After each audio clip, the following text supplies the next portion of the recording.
अस्सलाम वालेकुम। आज की रेसिपी में मैं आप लोगों के साथ शेयर करूंगी एक बहुत ही सिंपल और सादा सी ट्रिक जिसकी मदद से आप खीर मिक्स का एक डब्बा 20 लोगों के लिए बआसानी बना सकते हैं। तो ये सादा सी ट्रिक को आपने ज़रूर आजमाना है ताकि आप लोग परेशान ना हों जब आपके घर ज़्यादा मेहमान आए।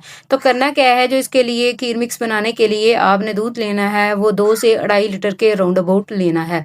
तो ज़्यादा दूध लेके आपने जब उसको दूध में बॉयल आने लग गए तो इसमें जो है वो 1 कप या 1 कप से ज़्यादा भी आपने राइस ग्राइंड करके या आप इसे भिगो के ग्राइंड करके भी इसमें ऐड कर सकते हैं। तो वो सबसे पहले आपने ये ग्राइंड किए हुए राइस ऐड करने हैं।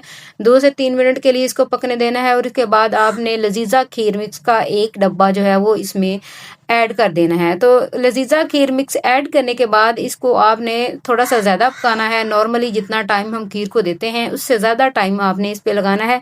आपने इसे 20 से 25 मिनट के लिए पकाना है ताकि हमारी रिक्वायर्ड कंसिस्टेंसी जो है वो हमें मिल जाए। तो ये देखें, जैसा कि आपको वीडियो में नज़र आ रहा है, तो हमें इतनी ही कंसिस्टेंसी और इतनी ही थिकनेस इसकी चाहिए। तो ये बात भी याद रखें कि इस सिंपल सी ट्रिक से आपकी जो खीर की थिकनेस है वो भी बढ़ेगी और इसमें गाढ़ापन भी ज़्यादा आएगा। तो बहुत ही ज़बरदस्त इसका टेस्ट डेवलप होगा और इसका ऑलमोस्ट टेस्ट जो है वो आप लोगों का जो खीर मिक्स का मेंटेन रहेगा, उसमें जो है वो कोई भी कमी बेशी नहीं आएगी। तो ये सिंपल सी ट्रिक थी जिसकी मदद से आप एक डब्बा जो है 20 लोगों को बआसानी पूरा कर सकते हैं। उम्मीद करती हूँ कि मेरी ये वीडियो आप लोगों को अच्छी लगी होगी। अगर अच्छी लगी है तो काइंडली इसे लाइक ज़रूर कीजिए, मैक्सिमम लोगों के साथ शेयर कीजिए और मज़ीद अच्छी वीडियोज़ के लिए मेरे चैनल को सब्सक्राइब कीजिए।